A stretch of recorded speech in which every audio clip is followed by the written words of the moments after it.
In this video, I will show you how to fade image in Illustrator. We start with an Adobe Illustrator file, and as you can see, the image to which we are going to apply the fade effect has already been placed.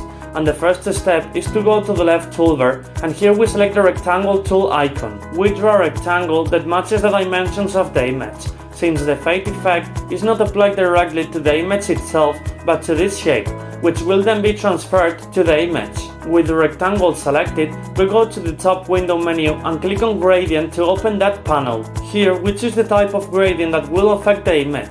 In my case, I use a radial gradient. Using the lower gradient slider, we adjust the fade, keeping in mind that the black area will create the fading effect, while the white area will remain fully visible. After that, we press Ctrl A to select everything, return to the window menu, and at the bottom click on the arrow until we find the transparency option.